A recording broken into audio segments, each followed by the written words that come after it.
Hi, everyone. Thanks again for joining into Brands Connect. Super excited for two reasons. One is this is the last time you're going to hear from me because I am passing the baton off to Barry Jennings, which is, I think you're going to all agree, is a delight. Before we get started, I have to tell you, Barry, that I came dressed specially for you. The very first time I met you, you were wearing a Hook'em Horns University of Texas Longhorn shirt. And I instantly knew I was gonna adore you because I am also a Longhorn. And for those of you from around the world that don't know what a Longhorn is, it's somebody who went to the University of Texas. So we already have learned one fun fact about Barry. But since I imagine a lot of people probably have interacted with you in the SMR circles, but maybe not everyone, maybe you could just share a little bit about who you are, where you've come from, and how you got into the insights industry. Nope. All right. Cool. Hi, everyone. Thanks again for joining into Brands Connect. Super excited for two reasons. One is this is the last time you're going to hear from me because I am passing the baton off to Barry Jennings, which is, I think you're going to all agree, is a delight. Before we get started, I have to tell you, Barry, that I came dressed specially for you. The very first time I met you, you were wearing a Hook'em Horns University of Texas Longhorn shirt. And I instantly knew I was gonna adore you because I am also a Longhorn. And for those of you from around the world that don't know what a Longhorn is, it's somebody who went to the University of Texas. So we already have learned one fun fact about Barry. But since I imagine a lot of people probably have interacted with you in the SMR circles, but maybe not everyone, maybe you could just share a little bit about who you are, where you've come from, and how you got into the insights industry. Sure. I work at Microsoft. My formal job is I'm the director of our cloud marketing and commercial business planning research group. And we are part of a 80 or so person market research team that services all of Microsoft marketing and other parts of the business. Gosh, how did I get here? I tell people all the time, I started in college. My sophomore year, my parents said, Barry, we can't help you as much with college as we had hoped. You need to get a job. And I got a job working on a telephone, doing telephone market research interviews. I did that because I could work at night and go to school in the daytime. And I actually liked it because I like talking. And it was interesting. And we did research on everything from food and beverage, snacks, consumer packaged goods. We did social services stuff. I worked on the California AIDS project. So we did one-on-one interviews with people in high-risk areas like prisons and places where there were drugs, asking them about all sorts of things. It was fascinating, and I did okay. And when you do okay, they promote you. And so I became a supervisor. Then, I don't know, I was a field director by the end of the year, running the whole Watts line facility, which was interesting. Finished school, then I went on to the other side, and I did little programming. I did project management and all that stuff, and it was cool. But then I started having kids, and I needed more money. So I moved to a company called IntelliQuest, which did brand tracking for technology brands. And it was really cool. And I like tech. And I spent a few years working on the brand tracking practice, which was a syndicated product that we made. And then I spent another couple of years working on our pricing side, so advanced techniques. So we did a lot of conjoint, discrete choice type stuff. Way back when we actually literally would put a 3.5-inch floppy disk in the mail to people and said, hey, fill out this survey. Here's $1, mail it back. Yes, I'm that old. But it was cool, and I learned a lot, but I didn't know what happened after we did the research. One of my clients was Dell. and they had an opening. And I said, hey, I'd love to go figure out what happens with this stuff after we're done with it. And then I went on an 18-year journey with Dell, working on the consumer tech products and the B2B. I spent the bulk of my time focused on SMB and enterprise technology. Loved it. Towards the end of that, I was looking for something different. The company was going private and all sorts of things. So I took a nice package, which enabled me to take a risk. And so I moved to BlackBerry, which was a cool experience. It's one place where literally when I Blackman? was there, well, literally every question that we had to answer was, kind of life or death for the company, which was invigorating, and it's Mhm. cool. And I got to build a team and then redirect it down the path that the company needed to go down, which was more B2B, more on the software side, and it was great. And over a beer, we'll talk more about that one. But a short time later, I said, hey, need a different move. My wife got a job up here working for Microsoft. I reached out and said, hey, if you have something, let me know. And 5.5 years or so ago, I got a call, and I moved to Microsoft.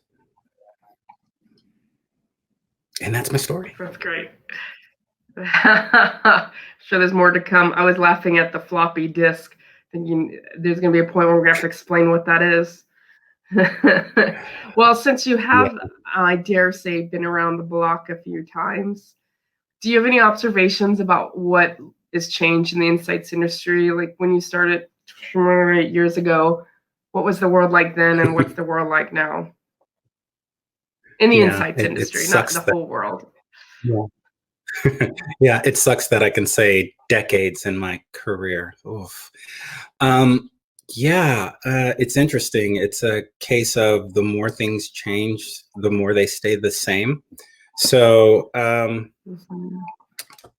back when I started, I started on the telephone. And then we did really cool things where we actually did paper surveys for newspapers. Um, and then I was a part of that, wow, we can do things digitally. Let's mail the disc. And then someone said, wow, we should send this out on this thing called the internet. People can click a thing and do the survey that way. We're like, no, it's never going to happen. Who would do that? That's dangerous.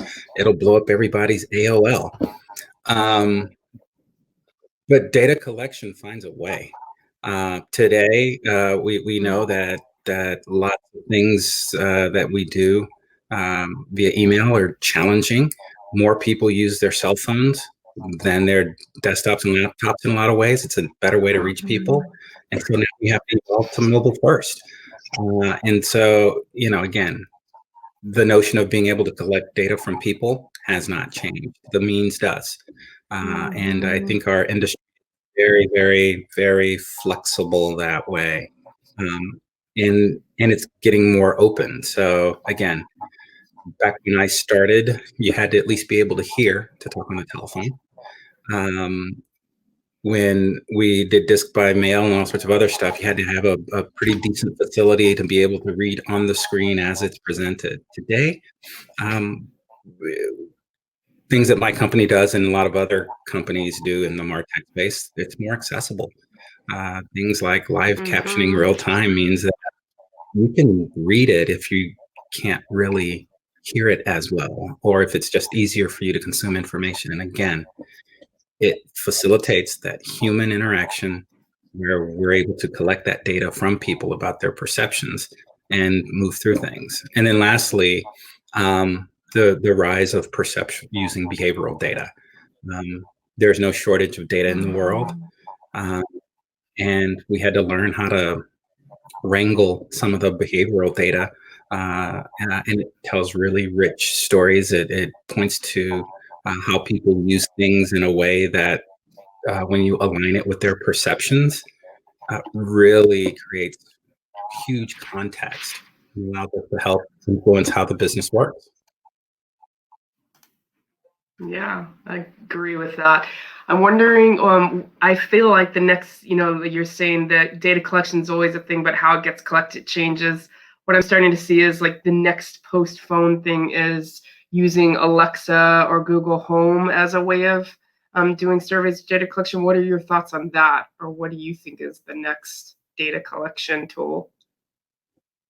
Yeah, I think that will be one. I think, um, there are a lot of, it's interesting, working at a tech company, I look a lot at the possibilities.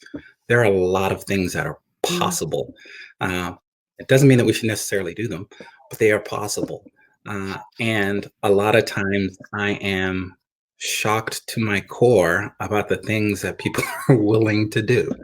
And so because so much of our lives has a screen and or some type of device that can collect data, yeah, I think Alexa and Google Home will be really fantastic devices where you can get people in context. Um, I think that how you use your phone, being able, when you walk into the store, maybe you walk in front of the candy aisle and it says, hey, there's a brand new candy that you didn't know about. You should look down, because the technology knows where you are. It knows when you're there. Maybe Mhm. you're walking in on a day and it may say, and there's a really nice sale on this brand of soda over here, because it's a hot day. We're sure you're thirsty. And then to be able to, when you walk out the store, did you change your brand or not? It's all sort. The potential is really, really strong for some unique, Mhm. interesting things, that again are all possible. I don't know which ones will work, but I think that it'll be a pretty wide playing field out there. Well, you said things we could do, but maybe not should do. Is that what you just described of like geo fencing, et cetera? Is that fall into a could or a should for you? And investigate. I think again, it's I'm a fan of opt-in panels to some degree. Yeah. I think children have phones, and so that to me is a scarier option, or area. Mm. I think that the work needs to be done to figure out how do you do it right, do it the safe way, uh, do it in ways where you understand what the data is telling you. I'm not a purist. I don't believe that. I mean, this will get me in big time research trouble here.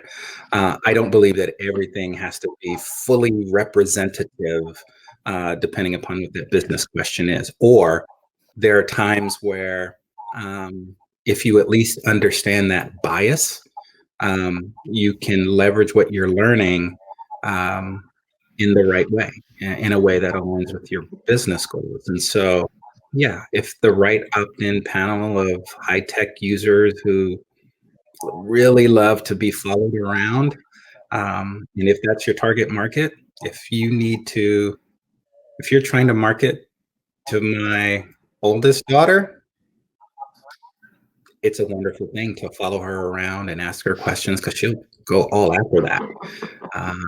My oldest son, that's not going to work. And you just have to understand the who and what you're trying to do. Hmm. Yeah. Have you seen the movie Social Dilemma? Oh yeah. Oh yeah. Yeah, I feel like that's changed my point of view a little. But yeah, I agree with you. Responsible marketing, responsible use of data, which we So could true. spend an hour on, I'm sure. Okay, so switching gears slightly, we had wanted to talk about the importance of like peers, network, collaboration. So just curious, what role do peers and or mentors play in your life, in your career? Great question. I am a big fan of having a strong personal board of directors. And the way I've built mine, I definitely have a challenger. She's a friend of mine. She's a lawyer, and I'm not a big fan of lawyers in Mm. general. No. but she's a critical thinker. She calls me on all of my BS. She was a general counsel at a pharmaceutical company for a long time. She's a bit older than me, so she's seen things that I haven't seen. And when I bring her a question, she throws out an answer that surprises me 45% of the time, and challenges me. And of course, I have somebody who loves me and thinks that I'm the greatest thing ever in my personal board of directors, and that makes me feel good sometimes. I have somebody who's very young, who has a different philosophy than I do, and not as much adult baggage, right? When you don't have children, you don't have a mortgage, you don't have an ideal environment in the next decade or so. The way you look at life is different, and the things that I learn are very, very different. You don't have to agree with it, but it's like, oh, I never thought about that.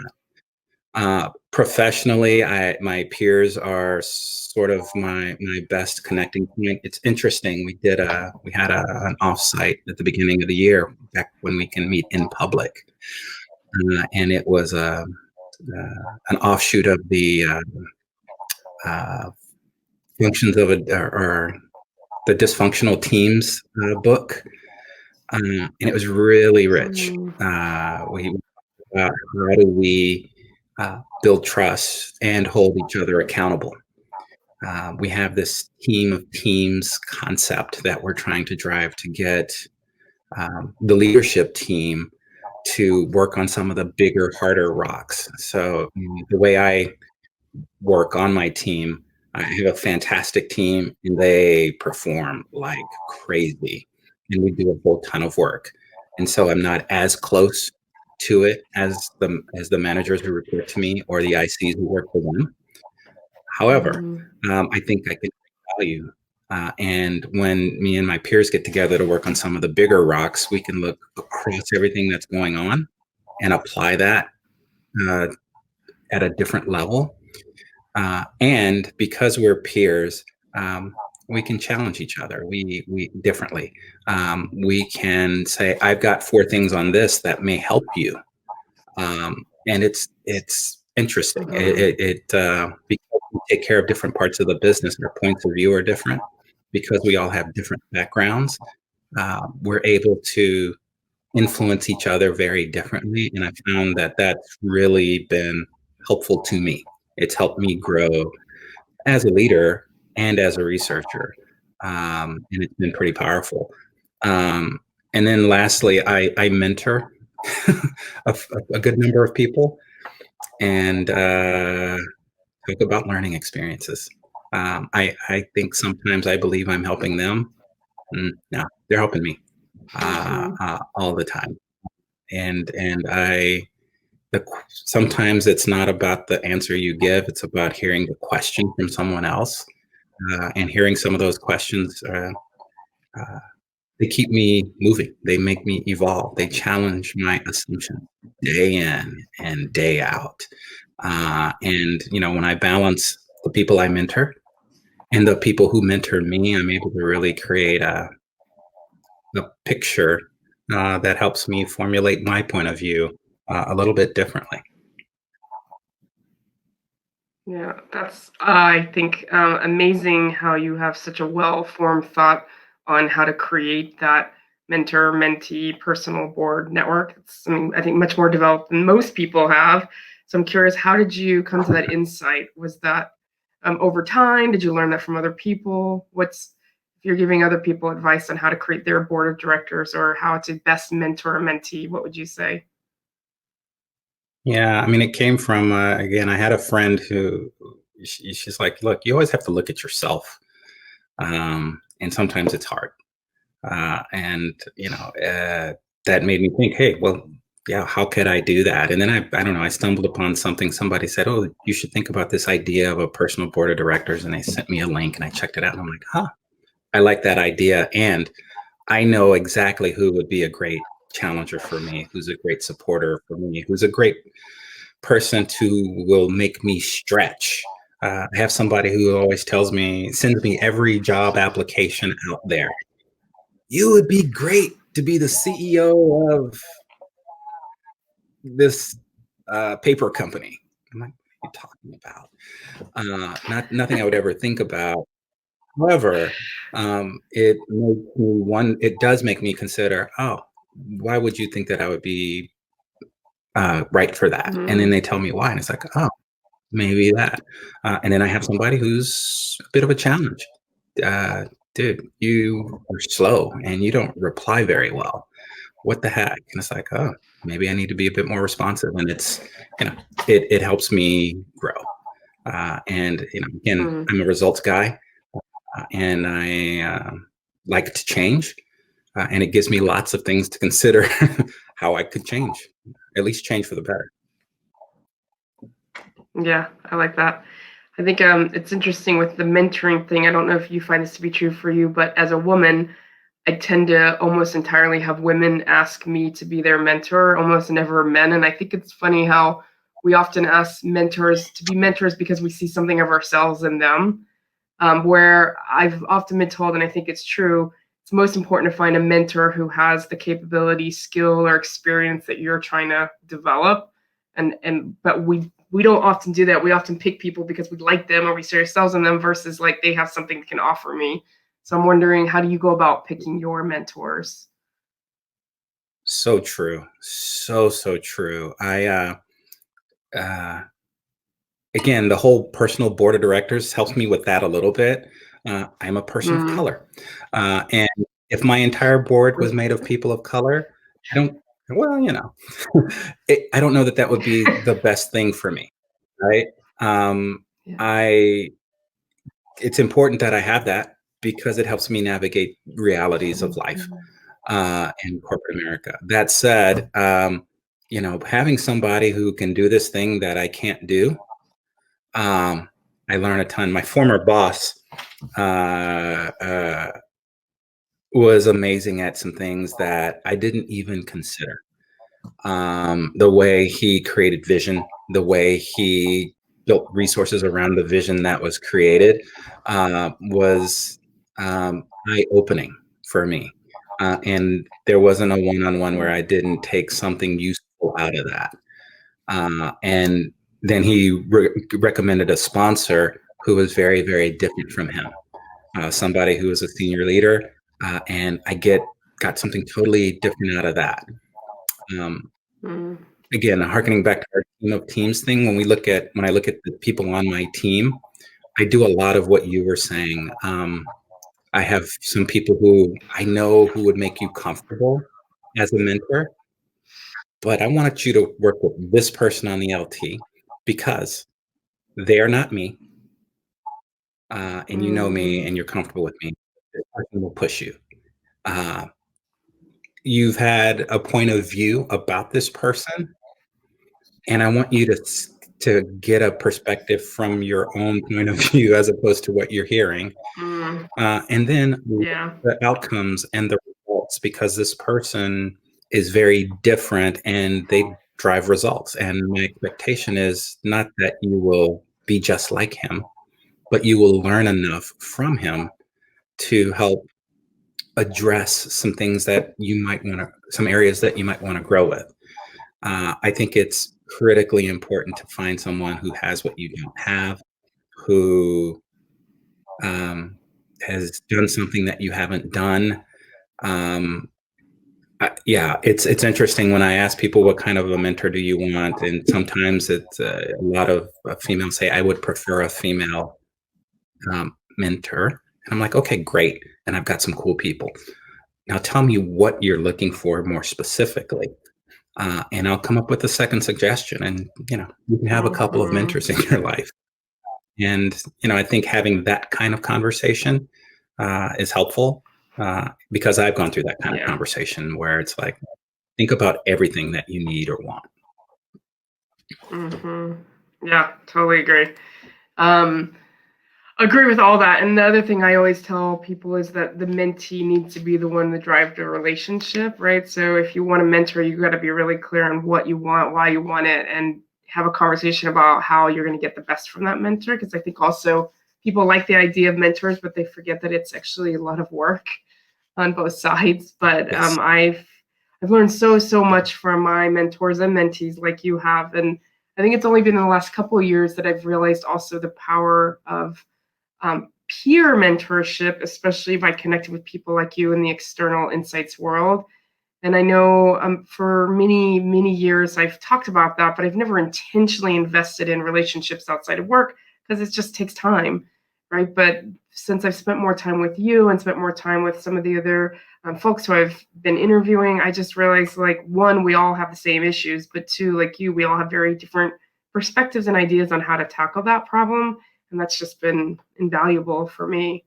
I'm just curious. I know you are an active participant in SMR, but is there any other external insights networking events or anything that you've personally got out of ESMR, that you want to share with folks listening to this to help encourage them to be more active in the insights community? Yeah, I think this has been the upside of the whole COVID experience. I'm a people person, Mm, and I love getting on an airplane, going to a conference occasionally, and just chatting with mm-hmm. people and listening to presentations and having a beer and getting inside of people's stories. That's not possible today. But one of the things that I have enjoyed a lot are I'm a member of a roundtable that's sponsored by a research company, and it's a collection of folks in research at different types of companies, and we talk about real issues. And you are exactly right. Um, Somebody said, "Geez, I'm having trouble hiring." This kind of a person because I need more data science skill. And everybody's like, me too. And that reaffirmation is one thing, but how you went about it solving the problem is interesting. We, in one of them, we were talking about representation and sampling, given all of the Mhm. social issues that are out right now. And as major brands like yours and mine, um, uh, it's good business to make sure that we are reflecting who we want to sell things to and service. And so that's a real issue. And if 4 or 5 major brands, ranging from technology, to food and beverage, to travel, are focusing on these things, learning what the travel person does, it applies to me in ways, and Mhm. they think about things differently, and it's been huge. This series is compelling. I'm so cool that I get to follow. I'm so excited that I get to follow up with you and do a few of these myself. But these conversations are rich, and I think in a normal world, we would be having this conversation maybe in some bar in Toronto after a Mhm. session, if I was lucky enough to sit next to you, or if you said something and I pestered you and said, "Hey, we should connect and talk." Uh, and then we'd go away, Mhm. and maybe we'd email or connect on LinkedIn, maybe not. Now, I think I've talked to you a couple of times. I've got some questions that my consumer team might benefit from, uh, and it's rich. And I think the more we can do stuff like that, the better. On the brand side, um, we have issues and opportunities when it comes to the research vendor side that we all share, things we love, things we don't love so much, things we need from them that, what happens if we all sort of frame it in a way that makes sense, and how would we get them to be Mhm. better at what they do? Uh, and how can we do things that can better help them help us? And I think that happens a lot by having conversations like this, having relationships with people who do what we do in other spaces. Um, I would say candy and cloud infrastructure have very little in common.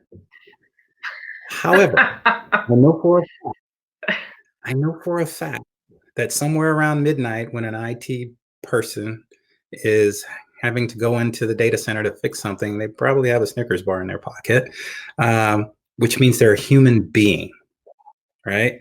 And so understanding what drives them to do that, what helps them solve a problem, what gets them through their day, that's useful. You do that, and I do that. I'm a B2B guy, and B2B, I care about companies and people in specific roles and audiences. And those are populated by human beings who work a lot, then they go home.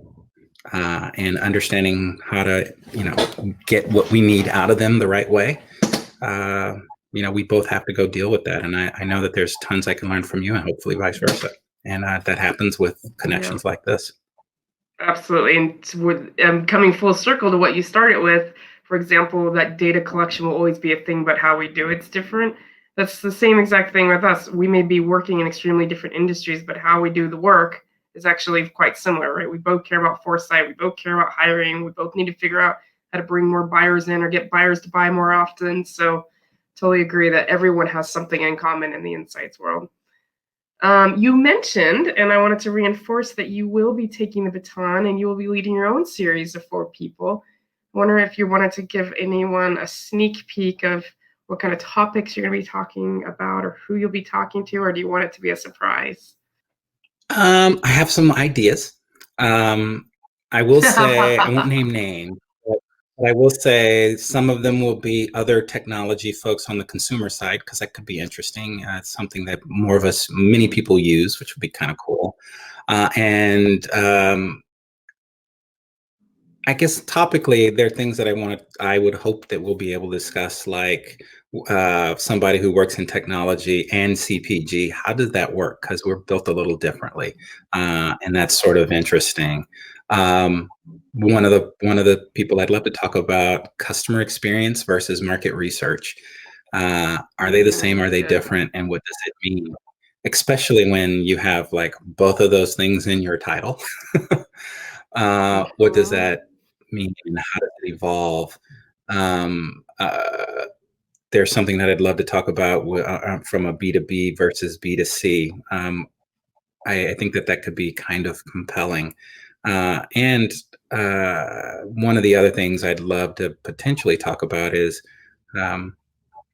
what does this function look like 10 years from now? And what do you need? Right. I work with the University of Wisconsin's Business School, the AC Nielsen Center, and we work a lot with, what does that future researcher need to be? And it's data and analytics, market research. That's probably both. And what does that mean? And how do you grow that? And yeah, I'm super interested in, what does that researcher of tomorrow look like? Because we got to start building them now. And I think that's kind of an exciting area. Yeah, totally agree. And I urge you to go back and watch my podcast with Begonia, because we touched on that just a little bit, but I think it's a hot topic that we could spend hours on. Speaking of hours, sadly, I could talk to you for hours, but we are running out of time. But I wanted to ask one more question. This is more just a fun question, something I care about, and that is traveling. And I'm wondering, when the world opens up again and you can travel again, where would you want to go for personal? If you had to get on a plane and fly somewhere personally, where would you want to go? Belize, because I've never been. A. B, my wife and I, this is part of our COVID coping. We watched this show called Caribbean Life, and it's people who buy houses in the Caribbean. And we're like, if I could work anywhere, where would I work? Why not a beach? Especially like when it's kind of dark, gloomy, and rainy here. What would it be like to, I don't know, sitting on the beach, taking a couple of conference calls? And then I've never been to Belize. And when we saw one of the episodes, I'm like, that looks promising. Let's go check it out. And so, yeah, that's on my Uh, list to go.